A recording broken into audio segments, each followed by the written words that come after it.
Alô, amigos, bem-vindos ao Gente que Fala ao vivo, de meio-dia a 1 pela Rádio Trianon, AM 740 São Paulo, Rádio Universal, AM 810 Santos e AltV, www.altv.com.br, com reapresentação 6 horas da tarde. Nosso site, www.gentequefala.com.br, nossa página Facebook /programa Gente que Fala, o Twitter, @Gente que Fala AM, o WhatsApp é 11 São Paulo 974012235 e um telefone à sua disposição também São Paulo 11 5052 6622. Nosso convidado de hoje, político, engenheiro, empresário, 2 vezes prefeito de São Paulo, secretário dos Transportes, presidente da Caixa Econômica Federal, presidente da Associação Comercial de São Paulo, governador do Estado, candidato à presidência da República, atualmente deputado federal. Doutor Paulo Maluf, esqueci algo aqui neste currículo maravilhoso que o senhor tem? Bom, você ponha só trabalhador a favor de São Paulo. Para mim é suficiente. Doutor Paulo. Olha, Zé Copé, você que está na política aí também, porque todo comunicador está na vida pública, sabe que os problemas de um país se resolvem através do trabalho de todos. Não pode a população estar trabalhando, as empresas trabalhando, os homens que têm uma posição tipo dentista, advogado, engenheiro, médico trabalhando. E o imposto que eles pagam, e para o ralo. Se o imposto que a gente paga, que representa 35% do PIB, não ajuda o desenvolvimento econômico, então o país cresce pouco. Portanto, se você não colocasse nenhum dos cargos, mas dissesse só, Maluf trabalhador, eu estava feliz. Doutor Paulo, a cidade de São Paulo ontem completou 461 anos. A presença do senhor aqui coincide exatamente com essa data, porque o senhor é um apaixonado pela cidade de São Paulo. Já declarou o seu amor à cidade de São Paulo inúmeras vezes, não é? Esse relacionamento de São Paulo, onde o senhor chegou primeiro como prefeito, foi posteriormente o governador do estado de São Paulo, mas a cidade de São Paulo, essa identificação tão grande, doutor Paulo. Sabe, Zé Copé, eu nasci aqui. Por coincidência, na maternidade São Paulo. E morava na Alameda Campinas 541, onde eu nasci, que era uma casa. Era quase esquina com a Alameda Santos. Hoje tem lá um prédio de apartamento. E você não vai acreditar o que eu vou te dizer. Alameda Campinas, já em paralelepípedo. Você sabe o que eu fazia durante a tarde? Garoto, jogava futebol na rua. Não tinha trânsito. A cidade de São Paulo, eu não sei se tinha 10, 12, 15 mil automóveis no máximo. Eu jogava futebol na Alameda Campinas com meus amigos, não tinha trânsito nenhum. A São Paulo, de 1940, eu tinha na ocasião 9 anos, tinha 1 milhão e pouco de habitantes no censo. Era uma cidade do tamanho de Campinas. E a Grande São Paulo praticamente não existia, porque as cidades como São Bernardo, São Caetano, eram distritos de Santo André. Diadema também não era cidade, era um distrito. Então, eu amo de paixão essa cidade, porque eu vi ela crescer. Hoje ela tem 21 milhões de habitantes. Não é mais aquilo que estava nos bondes da Light, o maior centro industrial da América Latina, mas é, sem dúvida nenhuma, o maior centro financeiro, comercial e de serviços da América Latina. E é aqui onde você tem os melhores hospitais, aqui onde você tem os médicos mais renomados, aqui onde você tem as maiores bancas de advogados, aqui onde você tem os melhores escritórios de engenharia, aqui onde você tem os maiores shopping centers. Quando você vai para Paris e para Londres e diz em São Paulo, nós temos mais de 20 shopping centers, com mais de 100 mil metros quadrados de área construída, eles não acreditam, porque lá não tem. Lá tem a Galeria Lafayette, em Londres tem o Harrods, mas não tem o que tem aqui. Quando você fala que na 25 de março vem 500 mil pessoas para fazer compras, isso não existe. Então, é exatamente esse ardor que a gente tem pelo trabalho faz com que a gente tenha paixão por essa cidade que trabalha. Doutor Paulo, o senhor é engenheiro por formação, né, e faz questão sempre de ressaltar que é engenheiro. Por que a política? Onde o senhor descobriu, de repente, que a política o atraía mais do que a engenharia? Olha, Zancopé, ela não me atraiu. O que aconteceu foi o seguinte. Eu tinha isso aqui na veia do meu sangue. Eu fui presidente do Grêmio São Luís, quando estava no Colégio São Luís. Na Escola Politécnica, onde eu estudei, eu fui 4 vezes, dos 5 anos, diretor do Grêmio. Bom, então, saí de lá, fui para a empresa da família. Quando o ministro da Fazenda, Delfim Neto, meu amigo pessoal, porque eu era diretor da Associação Comercial, e ele era um dos mais destacados economistas da Associação Comercial, mesmo aos 30 e poucos anos de idade, ele foi convidado para ser ministro da Fazenda, veja, ele tinha 38 anos. Isso não existe mais. O ministro da Fazenda está com 50, 60. Ele era uma revelação, é uma revelação, e graças a Deus está vivo ainda.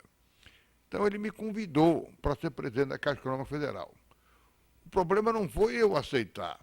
O problema foi eu ter que enfrentar minha mãe e meu irmão mais velho, Roberto, que tinham me educado para continuar a tratar das empresas e das indústrias da família. Mas a minha veia política falou mais alto e aí começou. Presidente da Caixa, prefeito. Inclusive, tive a alegria de encontrar aqui o Fausto Cabunha. Faustinho, como chamava o Marinho, chamava ele, quando fui prefeito a primeira vez em 69, 45 anos atrás, veja você. Depois secretário de Transportes, presidente da Associação Comercial, governador, candidato a presidente da República, prefeito de novo, 4 vezes deputado, e tenho muito orgulho, viu? Porque as 4 vezes que eu fui candidato a deputado, 2, eu fui o mais votado do Brasil. E o que me dá muito orgulho é que não fui votado só nas 645 cidades. Fui votado, Zancopé, nas 77 mil urnas. Não teve uma urna em Santópolis do Aguapeí, em Clementina, em Uru, em Borá, cidades que muitas vezes aqui na capital ninguém conhece o nome, nem onde fica, que não teve alguém que foi lá e botou 1111. Em todas as urnas do estado de São Todas Paulo, as urnas do estado. estava lá o nome Paulo Maluf.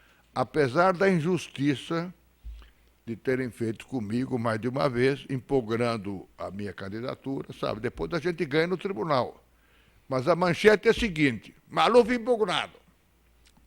Depois você ganha. Aí você vai para a 8ª página, numa pequena coluna de 10 centímetros. E fica a impressão que, se votar em você, o voto é nulo. Quer dizer, o prejuízo eleitoral de uma impugnação é muito grande, mas assim mesmo, das 4 vezes que fui candidato, 2 fui o mais votado do Brasil. Doutor Paulo, o senhor foi 2 vezes prefeito da cidade de São Paulo, 2 mandatos como prefeito da cidade de São Paulo. O senhor se orgulha de dizer, veja, se você vai do Ibirapuera ao Campo de Marte, você passa por uma obra de Paulo Maluf. O senhor sempre destaca isso. Qualquer destino que se faça em São Paulo, você passa por uma obra de Paulo Maluf. Isso é mote das campanhas do senhor a todos os instantes. O Minhocão, aliás, o senhor é acusado de ter construído o Minhocão. O senhor não é lembrado, o senhor é sempre acusado de ter construído o Minhocão. O senhor falou há instantes, o senhor também é acusado de ter feito um viaduto em cima da Praça 14 Bis. Como é que o senhor analisa isso nessas 2? Veja, eu fui, na primeira gestão de São Paulo, construtor de 60 viadutos. 60. E o que restou na memória da mídia é o Minhocão. Por quê? Pela crítica. Ninguém me acusa de ter feito Antártica. Viaduto Antártica. Ninguém me acusa. Nem o Pompeia. Sim. Nem o da Penha. Nem todos da Zona Leste. Não nem acusam, todos do não Parque se Dom Pedro. lembram, é diferente. Não acusam, eu usei o termo acusa, porque esse é constante, mas eles não se lembram desses viadutos que foram construídos Mas na sabe tua por quê? administração. Porque nenhum caiu.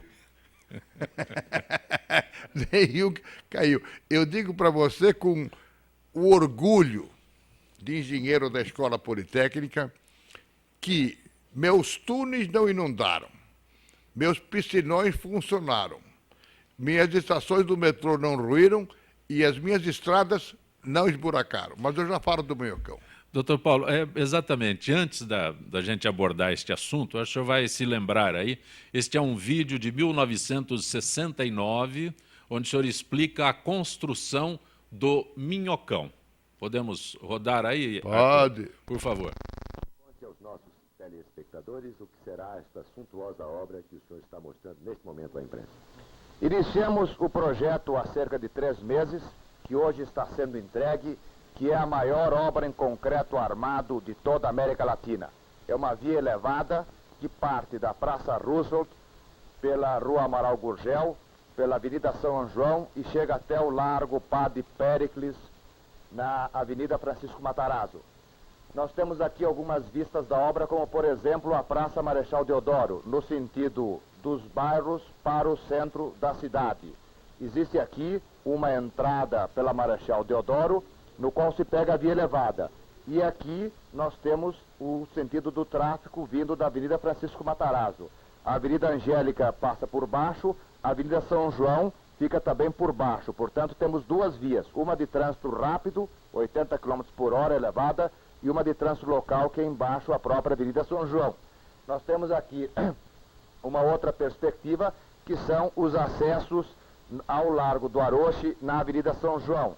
De quem vem pela Avenida Francisco Matarazzo, indo para o centro da cidade, pode continuar ou para a Praça Roosevelt, ou então descendo no Largo do Aroche. E, da mesma maneira, uma descida de quem vem da Praça Roosevelt para pegar a Avenida São João, que passa por baixo. Temos aqui a Duque de Caxias, de maneira que esta obra, com quase 3,5 km de extensão em via elevada, toda em concreto protendido, pré-moldado, com um custo de 37 milhões de cruzeiros novos aproximadamente, inaugura uma nova solução de sistema viário para a cidade de São Paulo, que já tem sido aplicada em outras capitais do mundo. Ou seja, o tráfego rápido em vias elevadas, sem nenhum cruzamento. Prefeito, quanto custará esta obra? 37 milhões. E a entrega ao público, quanto se dará? Nós pretendemos iniciar a construção no dia 1º de novembro deste ano, em ritmo de 24 horas por dia, inclusive sábados, domingos e feriados. E pretendemos entregar em 31 de dezembro de 1970, ou seja, em 14 meses de construção ininterrupta.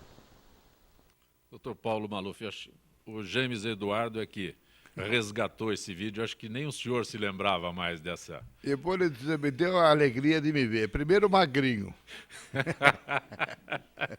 Magrinho. E vou lhe dizer o seguinte, é muito importante você abordar essa obra, porque eu diria, se você tem uma engrenagem num relógio com 22 coroas propulsoras, o que acontece se você tirar uma? Para tudo. O relógio não funciona. Então eu queria aqui, através desse programa, dizer o seguinte, você tem o Minhocão, que vai do Largo Padre Péricles até a Praça Roosevelt, projetada por Faria Lima e inaugurada por mim. Mas depois você tem o Viaduto do Café, que passa em cima da 9 de Julho. Depois você tem um viaduto Júlio de Mesquita Filho, na Bela Vista. Depois você tem uma passagem por baixo da Brigadeiro Luiz Antônio. Depois você tem uma passagem por cima da 23 de Maio. Depois você tem uma passagem por baixo do viaduto Guilherme de Almeida, na Liberdade.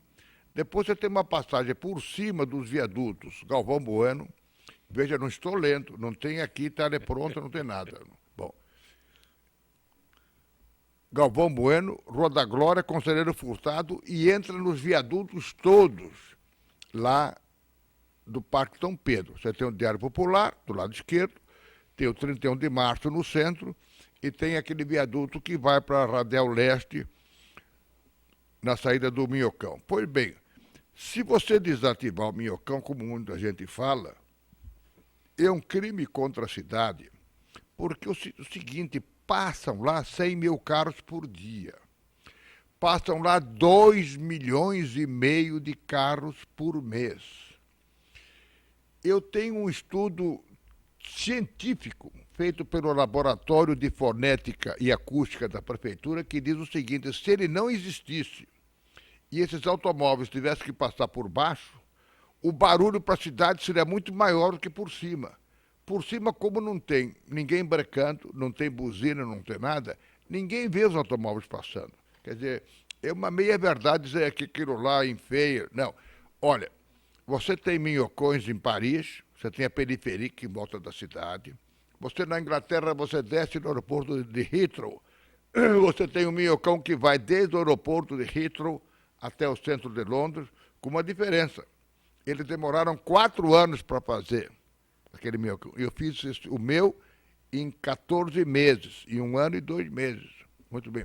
Se você vai em Buenos Aires, você sai do aeroporto de Ezeiza, você vai até o centro também no minhocão. Se você vai em Tóquio, você vê, não é um andar de minhocão, você tem 7 andares, 3 para cima, o solo, e 3 de metrô para baixo. Se você vai hoje para Xangai, é só minhocão. Você não tem. Como é que você vai sair de um lugar para outro se você só tem semáforos? Quer dizer, não, temos que acabar com a indústria automobilística. Isso é voltar para a Idade da Pedra, onde o homem não precisava muito. Estava um pedaço de carne crua e uma tanga. Mas acho que não é isso que a gurizada quer. A gurizada quer hoje um iPod, quer o iPhone 6, não é isso? Quer outra. Olha, eu quando fui presidente da Caixa, eu fiz uma pesquisa científica. Nós fizemos um melhor plano de habitação para o Estado de São Paulo. E fiz uma pesquisa científica. O que o jovem queria primeiro? Não era casa própria, não. Zancopé era um automóvel. Porque o automóvel é a liberdade de você ir para onde quiser, levar sua namorada, o som, a música que você quer, na temperatura do ar-condicionado que você quer, entendeu? Então, o automóvel é uma realidade. Segundo, os países todos do mundo que progrediram são os que têm grande indústria automobilística. A China hoje já está produzindo mais carro que os Estados Unidos, produz 15 milhões de carros por ano. Os Estados Unidos produz 9. O Japão produz 6 milhões de carros por ano. A França é grande produtora. A Alemanha, a Suécia. E se o Brasil não produzisse os automóveis que o Juscelino colocou aqui, implantou as indústrias automobilísticas, o Brasil seria uma Bolívia, desculpe com todo o respeito aos bolivianos, não é isso? Então, a indústria automobilística é a mola propulsora de todos os países que se industrializaram no mundo. E pensar diferente é você querer ir para um mundo que não tem mais, aquele mundo que eu jogava futebol na Alameda Campinas, veja você. Mas, doutor Paulo, o trânsito que existe hoje na cidade de São Paulo, essa infinidade de carros, são 6 milhões de carros hoje circulando. 7. 7 milhões, estou atrasado em 1 milhão já. Tem alguma forma, algum projeto que o senhor teria a possibilidade de apresentar para oferecer uma solução a São Paulo? Veja, Zancopé, São Paulo tinha 2 túneis, que eram os 2 túneis 9 de julho, construídos em 1937, pelo Prestes Maia. Depois ninguém fez mais nada. Eu tive orgulho de dizer que eu construí 8 túneis. 8. 2 debaixo do Ibirapuera, o Ayrton Senna, que diziam, não, aí vai fazer debaixo do Lago do Ibirapuera, terra de turva, vai desabar em cima do túnel. Pois bem, não cai uma gota d'água. Os 2 do Tribunal de Justiça, o Jânio Quadros o túnel Sebastião Camargo e os dois Ayrton Senna. Ou seja, São Paulo é uma cidade que tem que ter transporte de massa, e quem diz isso é o Paulo Maluf, que com Faria Lima começou o metrô. O metrô não começou agora, começou com Faria Lima e Paulo Maluf. A primeira linha, inclusive a linha Santana-Jabaquara, o Paulo Maluf que colocou a pedra fundamental e começou a construção em 69. Então precisa de metrô, precisa de ônibus, precisa de automóvel, precisa de ciclovia, precisa de área verde. Esta é uma cidade que, graças a Deus, tem problemas do desenvolvimento. Não são problemas da pobreza, não. O senhor citou ciclovias. O atual prefeito Fernando Haddad implantou quilômetros de ciclovias em São Paulo e tem sido muito criticado. Quando o senhor sugere ciclovias, teria uma solução diferente da que aí está implantada? Olha, o prefeito Fernando Haddad está absolutamente certo e correto. Ele está pensando 50 anos à frente. Ele não está pensando na próxima eleição. Por quê? Se você vai em diversas cidades europeias, por exemplo, Amsterdã, você precisa tomar cuidado. 6 horas da tarde, se você for atravessar uma rua fora do semáforo, você vai ser atropelado por 50 bicicletas. É uma chuva de bicicletas. Então, em diversas cidades do mundo, tem sido assim. Até em Nova York foi agora implantada muita ciclovia. Então, a ciclovia, para quem mora perto do trabalho, é uma maneira de você tirar o carro de casa, deixar ele na garagem, não tira ele de casa, e vai de bicicleta. Ele está pensando no São Paulo, no ano 2050, ele está correto. Lógico, nós podemos criticar que aqui não precisa ciclovia, lá podia ter, mas é um problema pontual. Como filosofia, o prefeito está correto. E esses corredores de ônibus que ele também implantou, ajuda, é uma solução de momento? Acho que também é uma solução pelo seguinte. Eu, quando fui prefeito, a média de velocidade dos ônibus era 25 km por hora. Como, com todo respeito aos outros prefeitos que vieram depois de mim, poucas obras foram feitas, essa velocidade média foi caindo. Foi caindo de 25, chegou a 12. Ou seja, o ônibus, na realidade, não era um condutor de pessoas de um lugar para outro, era um lugar onde a pessoa podia dormir. Demorava 1 hora para chegar no serviço, podia dormir lá. Até se tivesse uma mesinha, podia jogar baralho. Hoje, não. Os ônibus aumentaram 30% a média de velocidade. Então, é menos poluição, mais gente andando nos ônibus. Também as faixas de ônibus, ele está rigorosamente certo. E olha, Zancopé, se alguma crítica pode ser feita, é pontual. Não, aqui não precisava, lá precisava, mas a filosofia do transporte público prioritário e das ciclovias prioritárias, eu acho que o prefeito está absolutamente correto. E tem uma coisa, essa administração municipal, Zé Copé, é uma administração municipal séria, correta, honesta. Você vê que não tem escândalo. O prefeito é um homem ético. Eu acho que ele está fazendo uma excelente administração. Doutor Paulo, e quando a gente ouve principalmente urbanista é que tem o hábito de fazer um comentário sobre a cidade de São Paulo, que a cidade não deu certo. Como é que o senhor analisa isso? Bom, quem não estiver satisfeito, estamos numa democracia. Pode ir para Tocantins, estão abrindo o Estado, pode ir para a Amazônia, pode ir, por exemplo, no dia 9 de agosto de 83, já vai tempo, faz 32 anos. Eu assisti à inauguração do estado de Rondônia. Era uma coisa ruim, feia, sem nada. Não tinha água, não tinha esgoto, não tinha saneamento básico, não tinha escola, não tinha hospital. Hoje é um estado altamente produtivo. Olha, eu não mudo de São Paulo. Amo São Paulo, quero morrer aqui, quero ser enterrado aqui. Agora, se alguém não estiver satisfeito, tem aí o aeroporto de Congonhas, tem o de Guarulhos, construído por mim, toma um avião. Aliás, o senhor cita o aeroporto de Guarulhos. O Franco Montoro foi eleito governador em 82, criticando a construção do aeroporto de Guarulhos como uma obra faraônica do governador Paulo Maluf. Hoje é nome do aeroporto. Como é que o senhor analisa isso? Hoje é o aeroporto Franco Montoro. Eu acho que o senador e governador Montoro mereceu uma homenagem, fosse do aeroporto, fosse uma autoestrada, porque ele era um político trabalhador, sério, correto. Dona Lucy Montoro, uma senhora estupenda, pai de 7 filhos. Eu acho que o Montoro é um homem que tinha que ser homenageado, sim. Agora, não foi só que ele criticou o aeroporto, ele me processou. Ele fez uma ação popular contra o Paulo Maluf, dizendo que era uma obra faraônica. Mas eu acho que está muito bem, o nome dele lá. Se ele tivesse vivo, estava mordendo a língua. Mas é assim, as pessoas erram, não? Doutor Paulo, tem o aeroporto olha, ficou pequeno e eu fiquei feliz. Porque nós inauguramos aquele aeroporto em 85. Faz uns 6 meses foi inaugurado o 3º terminal. Eu fui convidado, foi presidida a cerimônia pela presidenta Dilma, e eu disse, presidenta, estou aqui com 2 alegrias. Qual é, Maluf?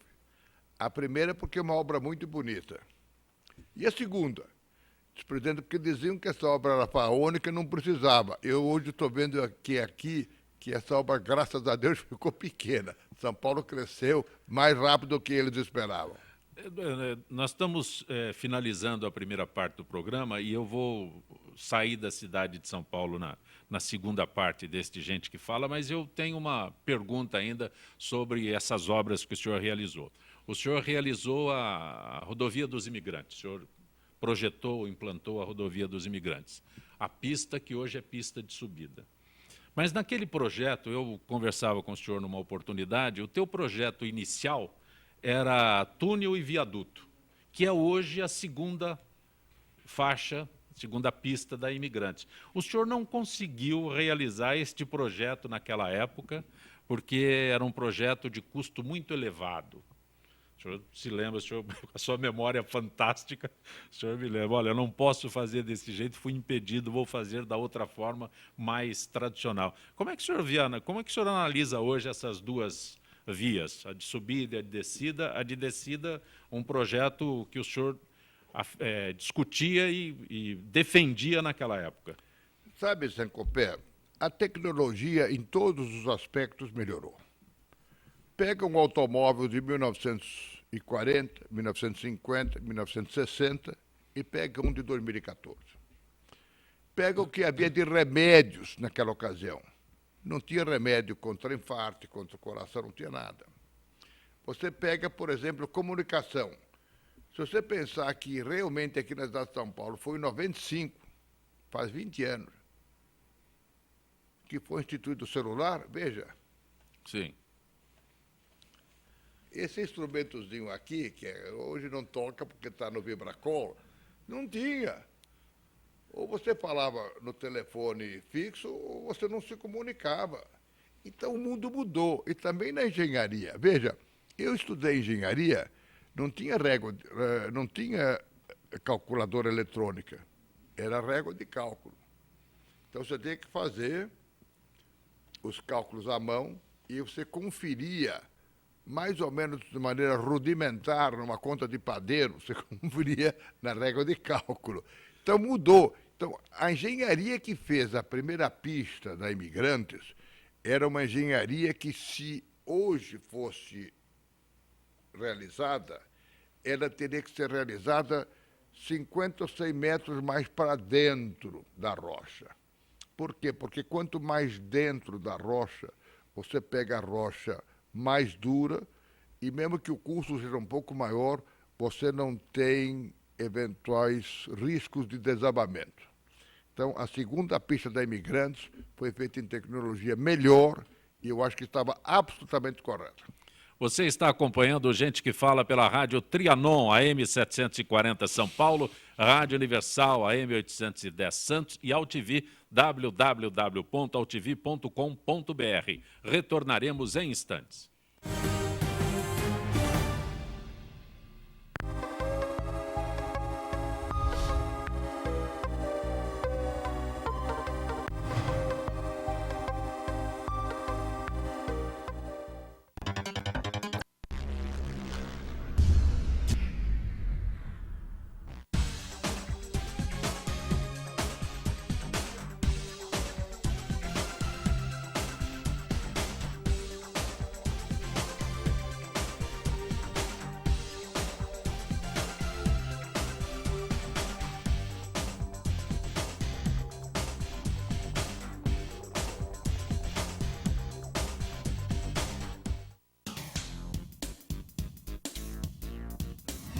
Sim, meus amigos, muito prazer, sou Sérgio Oliveira e estou aqui para lembrar vocês que toda segunda-feira, 9 horas da noite, eu estou aqui na TV da internet com o Futebol Alternativo TV.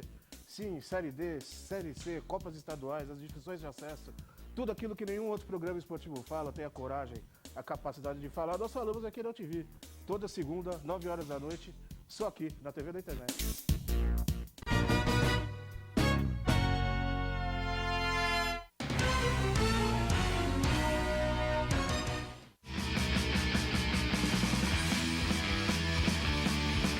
Olá, eu sou João Carlos Boldan e apresento aqui na UTV toda segunda-feira, a partir das 14 horas, o programa Saúdes, com o apoio da Quantum Bio.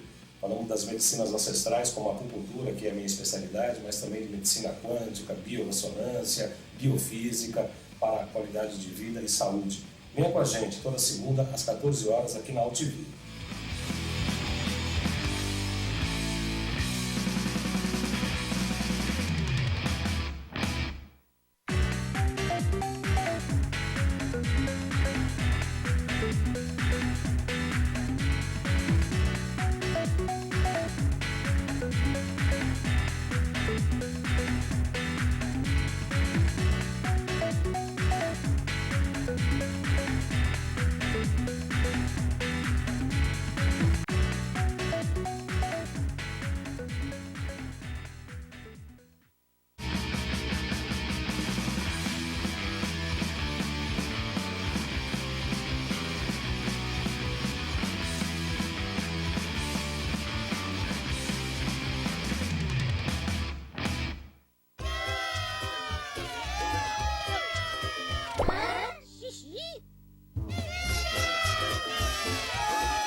Você está conosco no Gente que Fala pela Rádio Trianon, AM 740 São Paulo, Rádio Universal, AM 810 Santos e AltV, www.altv.com.br, com reapresentação 6 horas da tarde. Convidado de hoje, o nome resume o currículo, Dr. Paulo Maluf, deputado federal.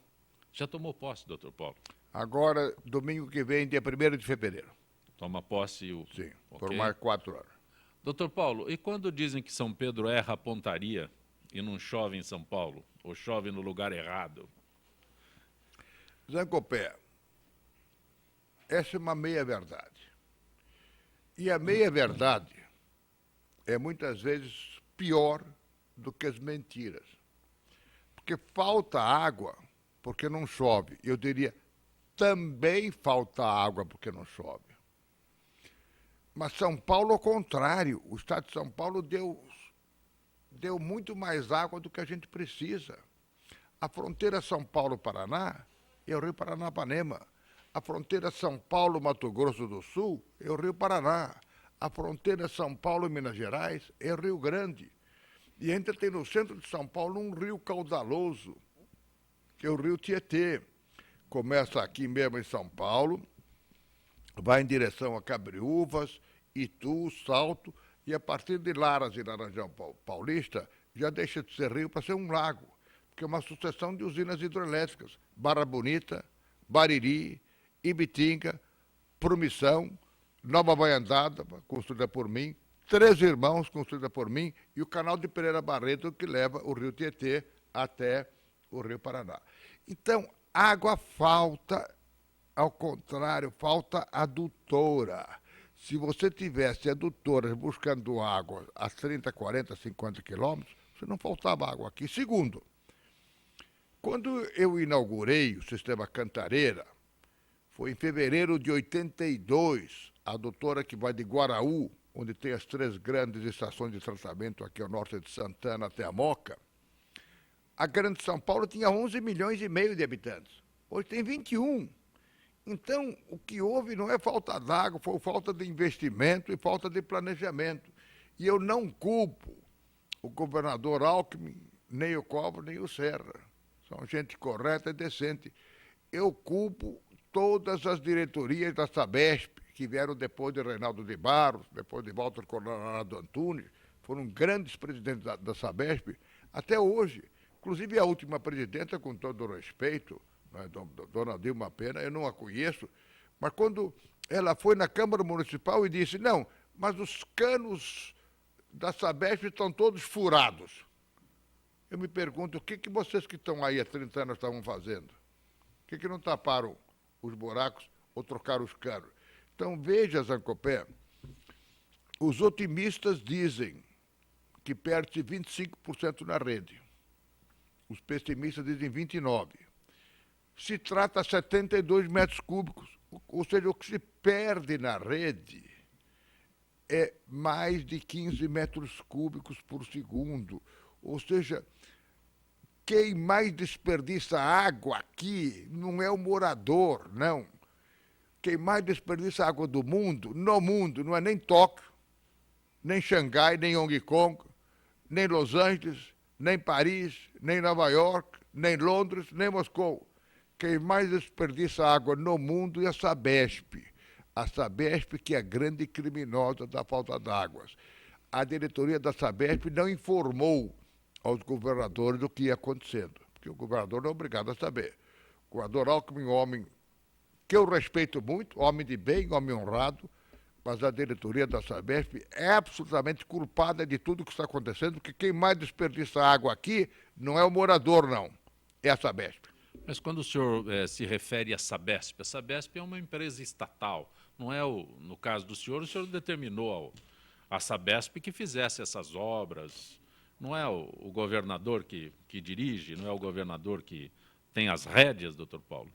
Veja, Zancopé, por mera coincidência, eu sou um engenheiro. Não é obrigado o governador ser engenheiro. E também por mera coincidência, o prefeito que eu nomeei também era engenheiro. Nós dois, companheiros da Escola Politécnica, fomos companheiros do São Luís na Escola Politécnica, e eu tenho muito apreço pelo Reinaldo Emílio de Barros, e se os governos fizeram uma injustiça, que até agora, ao grande ex-prefeito que faleceu há 2 anos, nem uma ruazinha na cidade de São Paulo deram o nome dele. E ele que fez o projeto do Cantareira. E quem construiu Cantareira foi o governador Paulo Maluf. Então, eu estava ao par do que estava acontecendo por um tique profissional. Como meu secretário da Saúde, professor Adib Jatene, tinha um tique por fazer cirurgia do coração, eu tinha pela engenharia. Então, eu acompanhei aquilo sim, como a construção das grandes estradas, das últimas hidroelétricas que foram aqui construídas, eu acompanhei tudo com mão de ferro, não tinha conversa fiada. Era escrever, não leu, o palco meu. De maneira que o que eu lastimo é que falta água, vou dizer, primeiro porque a Sabesp desperdiça, e segundo, porque houve um excesso de demanda, a população cresceu, repito, tinha 12 milhões de habitantes na Grande São Paulo. Hoje tem 21 e não fizeram as obras. Veja, eu deixei com 66 metros cúbicos, hoje tem 72. Ou seja, fizeram 20% de aumento somente em 30 anos. E a população dobrou. E onde busca essa água nesse... Bom, agora eles vão buscar no São Lourenço. Vão buscar no São Lourenço, que é aqui do lado, no Vale do Ribeira. Mas esse projeto, Sancopé, já existe, está nas gavetas da Sabesp desde que eu fui governador, tem 30 anos. Agora, pode buscar no Paraíba do Sul, pode buscar, porque veja, o que enche a represa não é a chuva que cai em cima da represa. Isso é uma mentira que pregaram a população. O que enche a represa é a chuva que cai na bacia, que depois o ano inteiro, através dos pequenos córregos, vai alimentando a represa. Veja, você não anda aqui em nenhuma estrada, em nenhuma no estado de São Paulo, que cada 10, 15, 20 quilômetros a estrada não passa em cima de uma ponte. E debaixo da ponte tem o quê? Tem um riozinho, tem um córrego. Então precisa chover na bacia, chovendo na bacia, aquilo é alimentado. Mas o que aconteceu, o esgotamento que está acontecendo e vai acontecer no Cantareira, infelizmente, é porque existe um excesso de demanda. Tem mais gente aqui que, graças a Deus, mora, vive, toma banho, precisa comer, precisa beber, e o governo não fez a lição de casa. Tem que rezar, então? É? Tem que rezar? Não, não adianta rezar mais. Ou faz as obras para buscar água. Veja, vou ter que fazer uma comparação. Portugal, Espanha, Itália, França e Alemanha não têm gás natural. Mas as suas indústrias e os seus lares são aquecidos com gás natural que vem a mais de 1.000 quilômetros da Sibéria, passa pela Sibéria, pela Rússia, pela Ucrânia, pela Polônia, pela antiga Iugoslávia, Tchecoslováquia, até chegar lá. Então, buscar água é fácil. É só você estender uma adutora. Precisa, se eu posso sintetizar em 2 palavras, planejamento e investimento. Água nos leva à energia, doutor Paulo. Se falta água, vai faltar energia elétrica. Sim, vai faltar, porque não é que não chove. Ao contrário, tem chovido o suficiente. Porque as últimas 5 hidrelétricas construídas aqui, que foi Rosana, Itaquaruçu, no Paranapanema, Porto Primavera, no Paraná, 3 Irmãos e Nova Vaiandava, no Rio Tietê, foram construídas com um lago, com um reservatório. Então, aqui, as usinas podem trabalhar 24 horas por dia. Infelizmente, as últimas usinas, por razões de meio ambiente, o que é uma mentira, porque quando você não tem energia hidroelétrica, você tem que ter a térmica. A térmica é muito mais poluidora do que o lago, do que o reservatório. Então, veja, as últimas 3 lá na região amazônica, que são Giral, Santo Antônio, no Rio Madeira, e no Rio Xingu, Belo Monte, estão sendo construídas a chamada fio d'água. Se chover, ela funciona. Se não chover, ela não funciona, porque não fizeram o reservatório. Agora, o que dizem? Não, lá tem uma tábua de índios. Bom, muito bem, ninguém é contra a tábua de índios, mas nos Estados Unidos, por exemplo, as reservas índias, sabe o que eles fizeram? É permitido construir cassino nas reservas índias. Os melhores cassinos americanos estão nas reservas índias. Aqui nós queremos manter o índio tal como Pedro Álvares Cabral o descobriu, na tábua, numa vitrine. O índio não quer isso. O índio quer assistência médica, quer salário, quer casa boa, quer automóvel do ano. Não é celular. Isso? Quer dizer, nós queremos que o índio continue lá. Então, essas últimas 3 usinas é um crime. São 11, 14, são 17 milhões de quilowatts que vão só produzir 4, 5 meses por ano. Os outros meses, sem água. Parada. E vai ter que funcionar térmica. Então, é uma mentira. Eu digo isso como engenheiro, rasgo o meu diploma de engenheiro da Escola Politécnica, isso que eu estou falando não é verdade. Que a térmica é muito mais poluidora do que você ter o lago e ter, eventualmente, que, através do lago, tirar algumas árvores. Isso não traz, em absoluto, falta de ar puro. O que traz falta de ar puro é a geração com carvão, com óleo combustível ou com óleo diesel. Isso sim. Doutor Paulo, todas as vezes que o senhor... Aliás, eu vou dizer, todas as vezes que o senhor foi candidato, né, desde 82, se considerarmos 78 que o senhor foi eleito governador, desde 78 o nome Paulo Maluf está na cédula. Né? Não há uma eleição que o nome Paulo Maluf não apareça na cédula nesse período todo. E entre as campanhas que o senhor sempre desenvolve, a segurança é principal, um dos itens principais. Aliás, sempre o mote do senhor, vou colocar a rota na rua.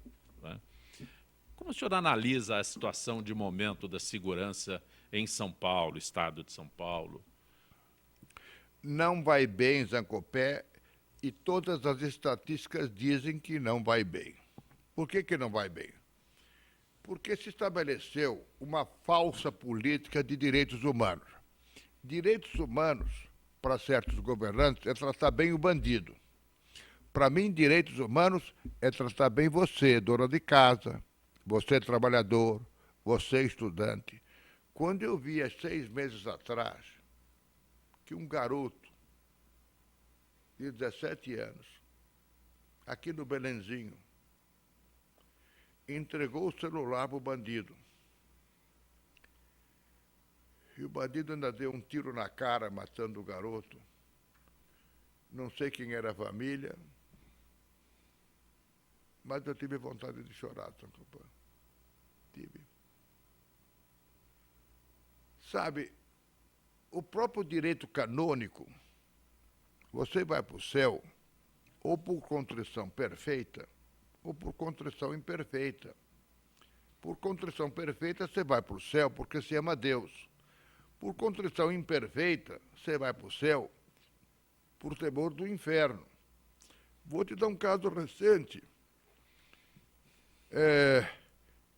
Esse brasileiro coitado que foi fuzilado na Indonésia. É triste, a família dele. A primeira pergunta que eu faço, quando ele foi para lá com aqueles 10 quilos de cocaína, ele sabia o risco que ia correr ou não sabia? Segundo, pela publicidade negativa que estão dando para esse fuzilamento, posso te garantir, ninguém mais entra na Indonésia com cocaína. Sabe o risco que corre. Então, quando eu digo que a rota tem que ir para a rua, porque o soldado também tem família. Eu nunca vi os camaradas dos direitos humanos ir no enterro de um soldado. E se matam um garoto que é marginal, aí berram tudo.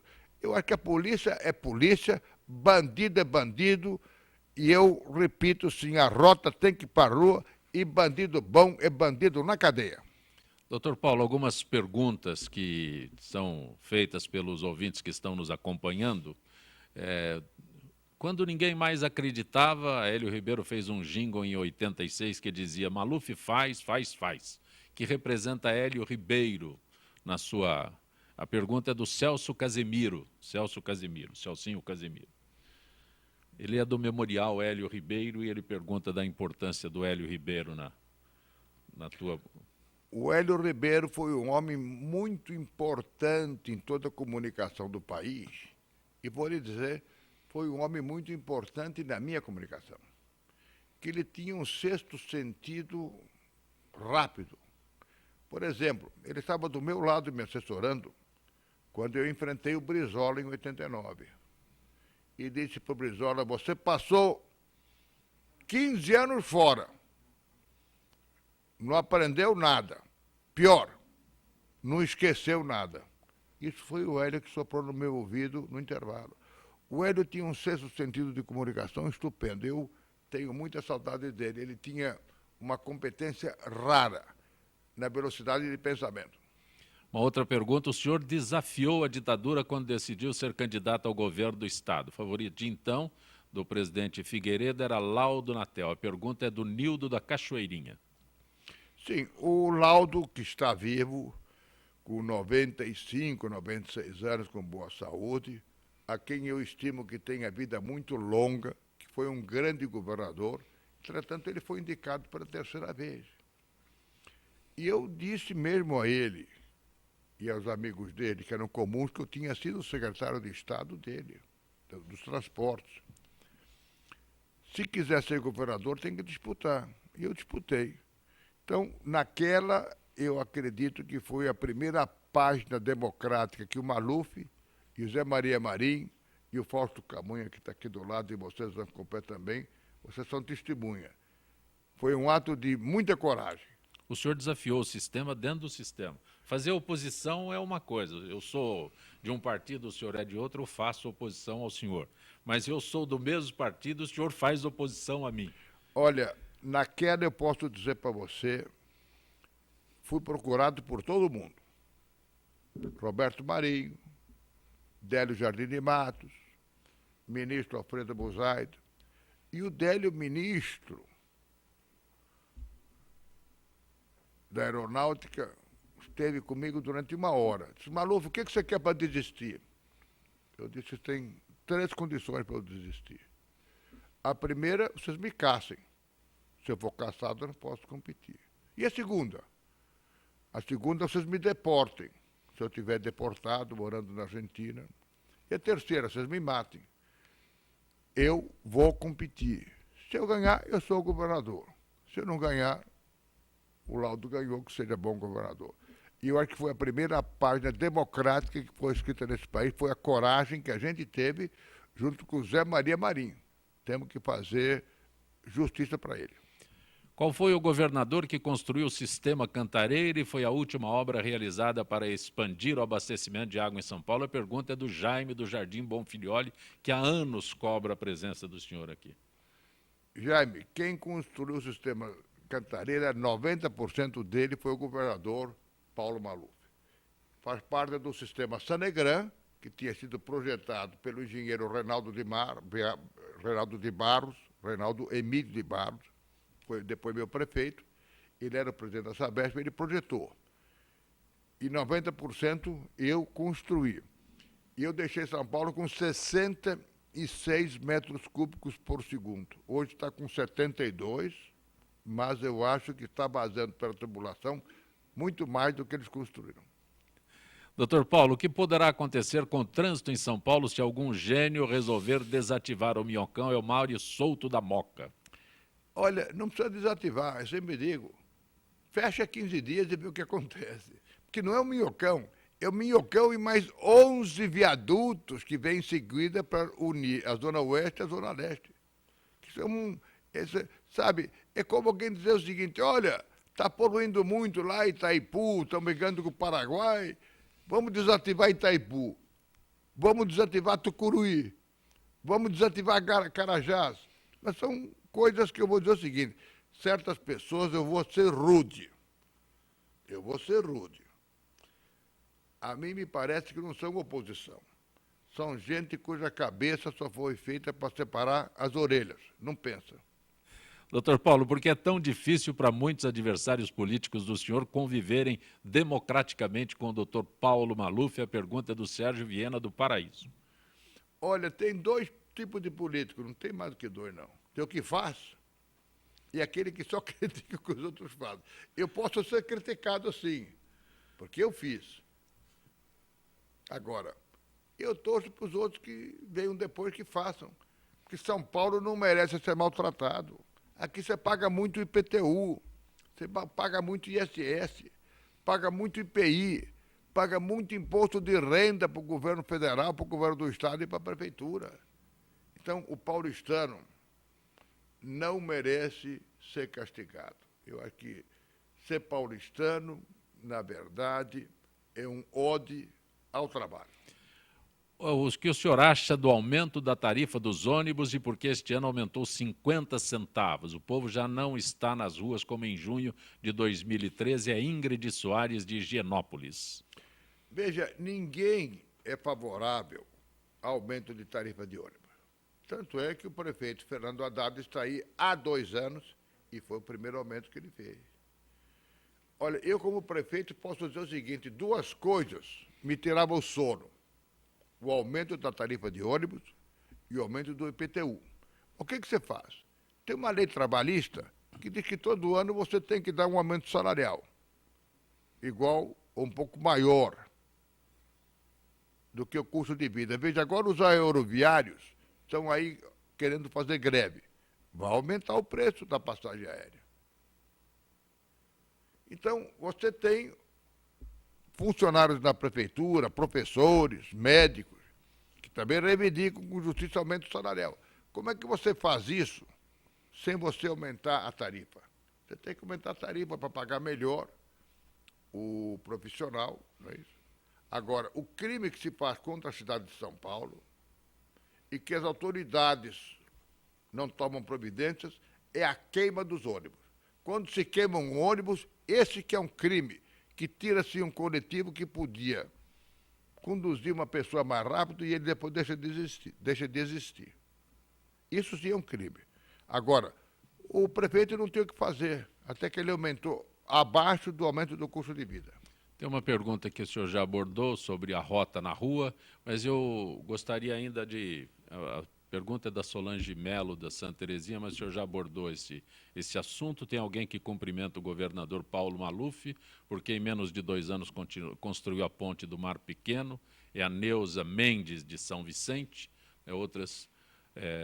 A Vera de Santa Cruz já responde também, outras perguntas. Doutor Paulo, nós estamos no finalzinho do nosso Gente que Fala. O senhor ainda passeia de Porsche pelas ruas de São Paulo? Olha, você não pode envelhecer. Você pode envelhecer na idade, mas não pode envelhecer nos seus hábitos. Eu, durante a semana, quero lhe confessar, eu ando de carro blindado e com segurança. Mas sábado e domingo, ou quando eu tenho que viajar para o Guarujá, para Santos ou para Campos do Jordão, eu vou guiando.